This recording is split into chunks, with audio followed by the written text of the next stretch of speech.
हर कोई चाहता है कि वो परीक्षा में टॉप करे, लेकिन ये समझ नहीं आता कि आखिर पढ़ाई की कैसे जाए।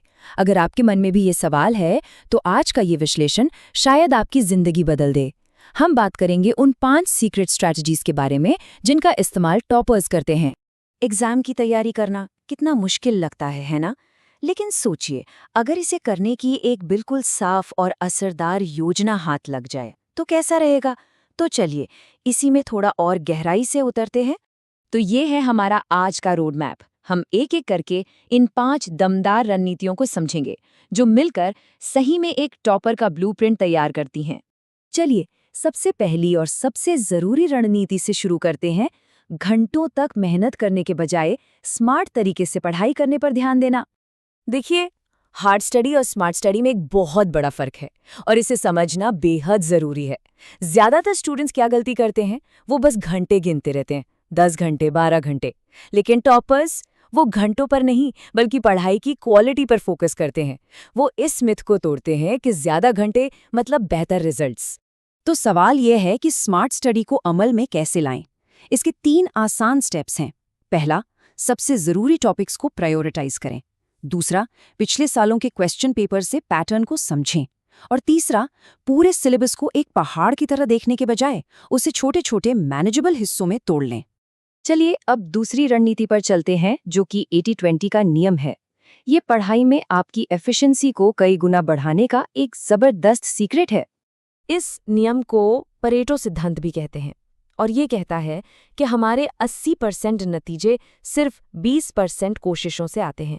और मजे की बात यह है कि ये बात परीक्षा की तैयारी पर भी एकदम सटीक बैठती है। ये आंकड़ा थोड़ा चौंकाने वाला हो सकता है। परीक्षा के लगभग 80% सवाल सिलेबस के सिर्फ 20% हिस्से से आते हैं। जैसा कि ये चार्ट दिखा रहा है, सिलेबस का एक छोटा फोकस्ड हिस्सा ही ज्यादातर मार्क्स के लिए जिम्मेदार होता है। तो इस नियम को लागू करने के लिए सबसे पहले सिलेबस के उस 20% हिस्से को पहचानना होगा जहां से सबसे ज्यादा सवाल आते हैं। फिर उन चैप्टर्स को मजबूत करने में पूरी ताकत लगानी होगी और जो कम जरूरी टॉपिक्स हैं उन पर ज्यादा वक्त बर्बाद करने से बचना होगा। चलिए, अब ब्लूप्रिंट के तीसरे पिलर पर आते हैं, जो टाइम टेबल बनाने और उसका लगातार पालन करने के प्रैक्टिकल तरीकों पर फोकस करता है। देखिए, टाइम टेबल तो कोई भी बना सकता है, पर असली चैलेंज तो हर रोज बिना चूके अनुशासन के साथ उसे फॉलो करने में है। बिना कंसिस्टेंसी के सबसे अच्छी योजना भी बेकार हो जाती है। अपना ध्यान बनाए रखने और थकान से बचने के लिए पोमोडोरो तकनीक एक बहुत ही कारगर तरीका है। इसमें होता यह है कि 25 मिनट तक पूरे फोकस के साथ पढ़ाई की जाती है और फिर 5 मिनट का छोटा सा ब्रेक लिया जाता है। इससे कंसंट्रेशन बना रहता है। और हाँ, ये याद रखना जरूरी है कि क्वालिटी क्वांटिटी से कहीं ज्यादा मायने रखती है। रोज 10-12 घंटे पढ़ने के बजाय 4 से 6 घंटे की हाई क्वालिटी फोकस्ड पढ़ाई कहीं ज्यादा असरदार होती है। अब हम चौथी और बेहद जरूरी रणनीति पर आते हैं, रिवीजन। इसे अक्सर सफलता की मास्टर की यानी कि महाकुंजी कहा जाता है। ये एक कड़वी सच्चाई है। एक व्यवस्थित रिवीजन प्लान के बिना सीखने में की गई सारी मेहनत बेकार जा सकती है। जो भी पढ़ा गया है, अगर उसे दोहराया नहीं गया तो दिमाग उसे भूल जाएगा। सिंपल। तो एक असरदार रिवीजन शेड्यूल कैसे काम करता है? सिंपल है। पहला रिवीजन 1 दिन बाद, दूसरा 7 दिन बाद और तीसरा ठीक 30 दिन बाद।